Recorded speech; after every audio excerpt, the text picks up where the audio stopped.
She fell to her knees and begged the human for mercy, offering her heart in return.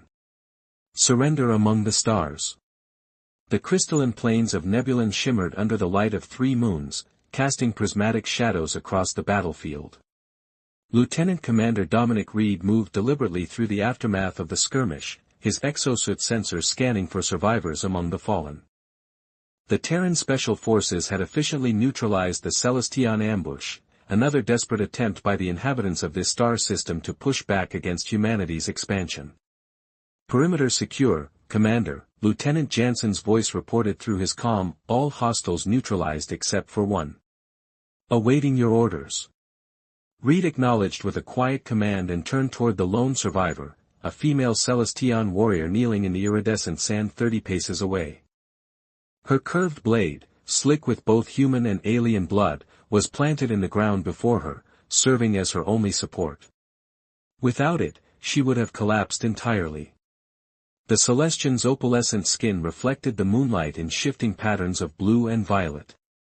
Her hair, resembling spun silver with streaks of cosmic blue, had partially escaped from its intricate battle braids. Her combat suit, form-fitting midnight material embedded with bioluminescent energy lines, was torn in several places, revealing more of her pearlescent flesh beneath. Despite her wounds and obvious exhaustion, there was still defiant dignity in her posture as Reed approached. Her large, luminous eyes, entirely silver with no visible pupils, widened in recognition of what typically followed capture by humans. The Terran-Celestian conflict had raged for nearly a year, with neither side showing mercy. Reed raised his pulse rifle, its barrel glowing with charged energy. One more dead Celestion wouldn't matter in the grand scheme of things, just another casualty in humanity's relentless march across the galaxy. Don't kill me, human, her voice was melodic despite the fear that made it tremble. I will pledge my essence to you. Reed froze, his finger hovering over the trigger. The Celestian's words hung in the vacuum between them, unexpected and jarring. In all his years fighting across a dozen worlds, he had never encountered surrender quite like this. What did you say? He demanded, his deep voice amplified by his helmet speakers. The Celestion warrior's gaze never wavered from his visor where she knew his eyes must be. Your people are conquering mine. I choose to live, her grip tightened on her sword hilt. I am Lyra Valerian, daughter of High Commander Seraphine. I have value beyond battle that would serve you. Reed lowered his weapon slightly, more out of surprise than mercy. You'd betray your people. Your mother. A bitter laugh escaped her luminescent lips. My mother sent me and my unit here to die as a distraction while she relocated our main forces. I owe her nothing. She coughed, and droplets of silvery blood speckled the crystalline ground. Besides, she continued, your kind will prevail eventually. I'm merely being pragmatic. Something about her words rang true. Intelligence had reported fracturing among the Celestion military leadership. If she was indeed the daughter of High Commander Seraphine, she could be valuable, far more valuable than as another corpse on this moon. Stand up, Reed ordered, lowering his weapon completely but keeping it ready. Lyra struggled to her feet, using her sword as support. Once upright, she pulled the blade from the ground and, in a gesture that surprised him, offered it hilt first. My life essence is yours, human. Do with it what you will. Reed accepted the weapon, noting its unusual balance and the strange, almost luminescent metal of its blade. My name is Lieutenant Commander Reed. Dominic Reed. He studied her closely. Will you accept terms of surrender, Lyra Valerian? I will accept your protection, her voice had steadied, though whether from resignation or determination he couldn't tell. Before he could respond, Lieutenant Jansen approached, his weapon trained on Lyra. Sir, what are your orders regarding the prisoner? Reed studied the alien woman for a long moment. Protocol demanded he either eliminate her or send her to a detention facility for interrogation. But something in those silver eyes gave him pause, intelligence, pride, and a desperate will to survive. She's coming with us, he decided. Alert the shuttle, we have a guest. Jansen's surprise was evident even through his helmet. "Sir, Command won't approve." "I'll deal with Command," Reed cut him off. "This one might have valuable intelligence." As Jansen moved away to relay the orders, Reed turned back to Lyra. "I'm not accepting whatever specific offer you were making, but I am sparing your life. For now." Relief washed over her features, followed quickly by wariness. "Then what do you want from me, human?" "Information," he replied simply. "And perhaps a way to end this conflict without further bloodshed." A strange expression crossed her alien features, something between hope and disbelief. "You would consider peace after all this?" Reed gestured to the battlefield around them. "This benefits no one.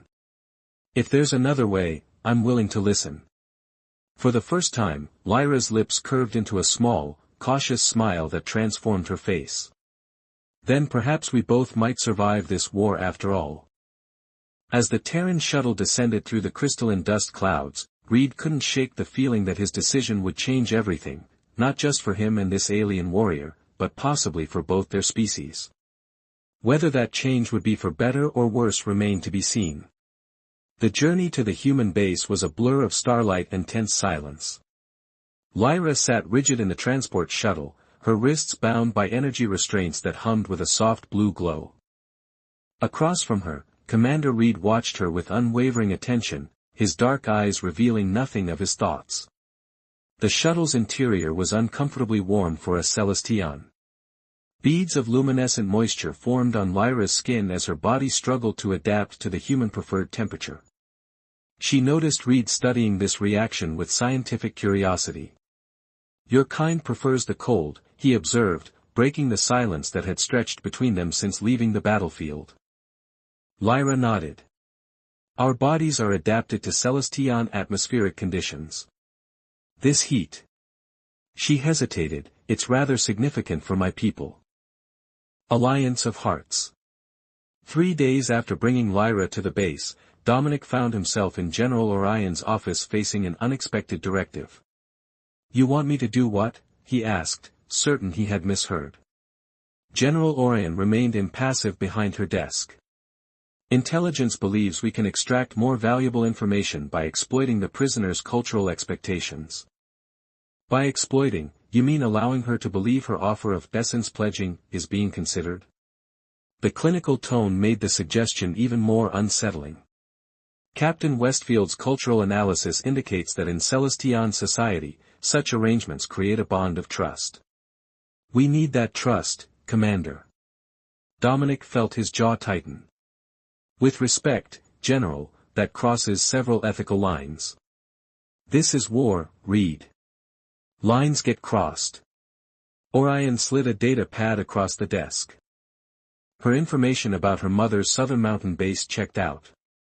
The intelligence she's provided has been accurate but limited. We need more, and quickly. And you think pretending to accept her cultural practices is the way to get it? I think giving her what she expects will lower her guard. Orion's eyes narrowed. "I've seen how she looks at you, Commander. And how you look at her. Don't pretend there isn't already something developing there." Heat crept up Dominic's neck. "My interest is purely professional." "Keep telling yourself that," Orion replied dryly, "but use whatever connection exists to our advantage." "That's an order." As Dominic left the general's office, conflict churned within him. The mission parameters felt wrong, yet he couldn't deny his growing fascination with Lyra. Every interaction left him more intrigued by her alien perspective and undeniable allure. When he reached Lyra's quarters, he found her practicing some form of martial art, her movements fluid and graceful despite the confined space. She stopped mid-motion when the door opened, silver hair falling loose around her shoulders. "Commander," she greeted him, slightly breathless. "I was beginning to think you'd forgotten me." "Hardly possible," he replied before he could stop himself. A smile played at her lips. "Have you been thinking about our conversation? About different ways to build trust?" Dominic stepped fully into the room, allowing the door to close behind him. I've been investigating your claims about your mother's new base in the southern Crystal Mountains. Lyra moved closer, her scent, something like stardust and cold metal, filling his senses. And they checked out. He maintained eye contact, searching for any hint of deception. Which raises an interesting question: why would you so readily betray your own mother? I told you, she betrayed me first. A shadow crossed her features. But there's something else you should know. Dominic raised an eyebrow. I'm listening. The information I gave you was accurate but incomplete. Lyra sat on the edge of her bed, gesturing for him to join her. When he remained standing, she continued, my mother has formed an alliance with the Nexus Collective. They're providing her with experimental weapons technology. What kind of technology? The kind that could penetrate our base's defenses? Her silver eyes held his. I can tell you more, but first. She patted the space beside her. Join me. Please. Dominic hesitated, the general's orders echoing in his mind, use whatever connection exists to our advantage. With deliberate casualness, he sat beside her, maintaining a professional distance. Why tell me this now? He asked. Why not when you first arrived? Because I needed to know if you could be trusted. Lyra's hand moved to rest lightly on his arm. In my culture, information is currency. The most valuable secrets are only shared in intimate settings. The touch of her cool fingers sent an unexpected jolt through him. And this qualifies as intimate by Celestion standards. It's a start. Her voice dropped lower. But there are more effective ways to build the kind of trust needed for the information you want. Dominic was acutely aware of the surveillance cameras in the room, of his superiors likely watching this interaction with clinical interest. The thought sickened him, even as another part of him responded to Lyra's proximity. These weapons, he said, steering the conversation back to safer ground. When will they be deployed? Lyra's fingers traced a pattern on his arm. Soon.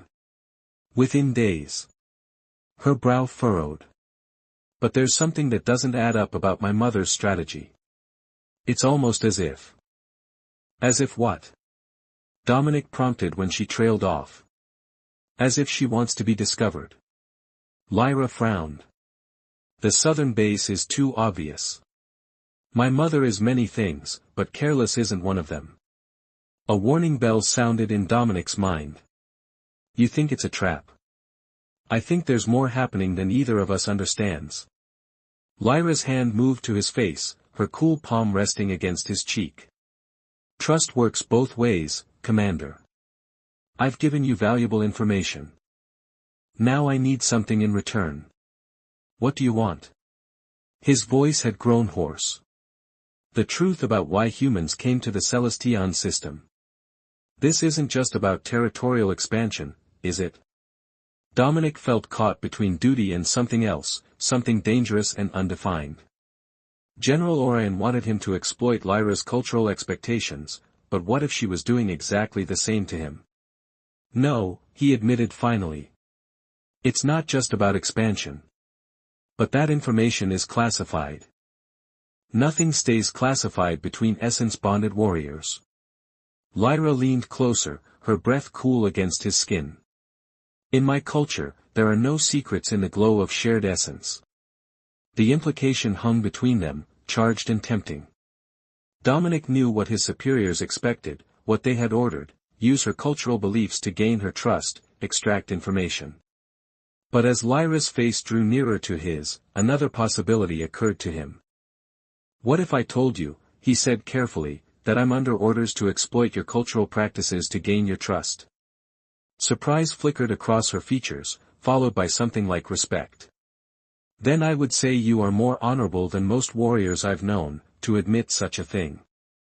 And if I also told you that despite those orders, I find myself genuinely drawn to you? A genuine smile spread across her face. Then I would say humans and Celestians might not be so different after all. The moment stretched between them, taut with possibility. Dominic knew he stood at a crossroads, duty on one path, something unknown but compelling on the other. "Your mother," he said finally. "Is she really planning an attack, or is this all an elaborate deception?" Lyra's smile faded. "My mother is planning something, but I'm beginning to wonder if I'm as much in the dark as you are." She withdrew her hand from his face. "Perhaps we're both being manipulated." "By whom?" "That," she said softly, "is what we need to discover. Together." As Dominic left her quarters later, his mind raced with possibilities. Was Lyra genuinely seeking alliance, or was this all an elaborate trap? Were her cultural overtures sincere, or a calculated strategy to manipulate him? And most troubling of all, did his growing feelings for her compromise his ability to discern the truth? One thing was certain, the game they were playing had become far more dangerous and personal than either of them had anticipated. Lieutenant Jansen slammed the data pad onto Colonel Thorne's desk. "This is the surveillance footage from the alien prisoners' quarters, sir. Commander Reed is compromised." Thorne reviewed the footage with narrowed eyes, Reed sitting beside the Celestian female, her hand on his face, their faces drawing close. "Interesting," he murmured, "but not entirely unexpected." "Sir, regulations clearly state." "I know the regulations, Lieutenant." Thorne silenced him with a sharp look. "What I find more concerning is this." He pulled up another file, communications logs between the base and an unknown frequency. These encrypted transmissions originated from the prisoners' quarters during Reed's visits. Jansen's eyes widened. "She's transmitting intelligence to the enemy? Or receiving instructions?" Thorne leaned back in his chair. "Either way, it appears our Commander Reed has been thoroughly played by this alien seductress. We should inform General Orion immediately." "Not yet." Thorne's lips curved into a cold smile. "Let's see how deep this rabbit hole goes. Continue monitoring, but tell no one else about this. I want to build an airtight case before we move." "Yes, sir." Jansen hesitated. "And Commander Reed? Let him dig his own grave." Dominic couldn't sleep. Every time he closed his eyes, he saw Lyra's face, felt the cool touch of her hand against his skin. Their conversation replayed in his mind, raising more questions than answers. His comm unit chimed, displaying a message from Captain Westfield, "Unusual energy signatures detected near southern base. Possible weapons test. Briefing at 0600. The timing was too perfect. Lyra reveals information about experimental weapons, and hours later they detect unusual energy signatures. Was she feeding him accurate intelligence, or leading them into a trap? A soft knock at his door interrupted his thoughts. Checking the time, 0200 hours, he frowned. No one should be at his quarters at this hour. When he opened the door, Lyra stood in the corridor, a security guard unconscious at her feet. What the hell? Dominic reached for his sidearm, but Lyra raised her hand in surrender. He's only stunned. I needed to see you privately. Her eyes darted nervously down the corridor. Someone's monitoring our conversations, using them to feed false information to both sides. Dominic kept his weapon trained on her. How did you escape your quarters? Your security systems aren't designed for Celestian physiology. She stepped forward, forcing him to back into his room. We don't have much time. They'll discover I'm gone soon. Who's they? Someone in your command structure is working with the Nexus Collective. Lyra's voice was urgent. I've been receiving coded messages through the surveillance system in my quarters. At first, I thought they were from my mother's loyalists, but the pattern was wrong. So you've been communicating with someone? Dominic's suspicions hardened. You lied to me. I didn't lie. I just didn't tell you everything. Lyra moved closer, seemingly unconcerned by the weapon pointed at her. I needed to confirm my suspicions before I brought them to you. And what suspicions are those? That this war is being engineered by a third party, someone who benefits from humans and Celestians destroying each other. Her eyes locked with his. Someone who has infiltrated both our command structures. Dominic wanted to dismiss her claims as desperate fabrications, but they aligned too well with inconsistencies he'd noticed himself. You have proof. Not yet. But I know how to get it. She was close enough now that the barrel of his gun nearly touched her chest. I need you to trust me, Dominic. Not because of cultural traditions or military orders, but because what's happening here is bigger than both of us. The use of his first name shouldn't have affected him, but it did. If you're playing me. I'm not. She placed her hand over his, gently pushing the weapon aside. And I can prove it. Before he could react, she leaned forward and pressed her lips to his. The kiss was startling, her lips cooler than a human's, the sensation alien yet undeniably arousing. When she pulled back, her eyes searched his. In my culture, a kiss is a binding oath of honesty. I cannot lie to you now. Dominic knew it could be another manipulation, another cultural claim he had no way to verify. Yet something in her expression, in the vulnerability of the gesture, reached past his defenses. What do you need from me? He asked, holstering his weapon. Relief flooded her features. Access to your communications array. I can trace the encrypted signals to their source. That's highly restricted. I know. That's why I came to you. Her hand still rested on his. There's something else you should know. The reason I offered to pledge my essence to you wasn't just cultural tradition. The admission hung between them, charged with unspoken meaning. Dominic found himself moving closer, drawn by something beyond duty or suspicion. Why, then? Because from the moment you spared me on that battlefield, I saw something in you that reminded me of what I've been fighting for, not conquest or power, but the possibility of something better. Her fingers intertwined with his. My people have a saying, in the darkest void, seek the brightest star. I think I found it in you. The sincerity in her voice disarmed him more effectively than any strategy could have. Dominic knew he stood at a precipice. One step would send him falling into territory from which there might be no return. He took that step, pulling her against him as his mouth found hers. This kiss was different, hungry, desperate, a release of tension that had been building since their first encounter on the battlefield. Her body molded against his, cool against his heat, alien yet perfectly complementary. When they finally broke apart, breathing heavily, Dominic rested his forehead against hers. If you're lying to me. I'm not. Her silver eyes held his. What happens between us now is real. Whatever else is happening around us, this is truth. The night that followed was a discovery of differences and similarities, of alien anatomy that echoed human forms while offering new sensations and responses. Cultural barriers fell away as they found a more primal language of connection, her cooler body temperature creating an exquisite contrast against his heat. Afterward, as Lyra lay curled against him, Dominic knew he had crossed a line from which there was no return. If she was indeed playing him, he had fallen completely into her trap. Yet the vulnerability he'd witnessed as she'd surrendered to him seemed too genuine to fake.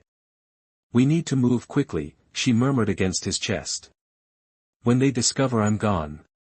Too late for that, a cold voice interrupted. Dominic looked up to see Colonel Thorne standing in the doorway, flanked by security personnel with weapons drawn. Lieutenant Jansen stood slightly behind them, his expression a mixture of disgust and triumph. Commander Reed, Thorne said with false formality, you are hereby relieved of duty pending investigation for treason and compromising security protocols. His gaze shifted to Lyra. And you, alien, have just sealed your fate. As security personnel moved to separate them, Dominic caught Lyra's gaze. The fear in her eyes seemed genuine, but so had everything else she'd shown him. Had he been manipulated from the start, or had he just found an ally in the most unlikely place? Either way, they were both out of time.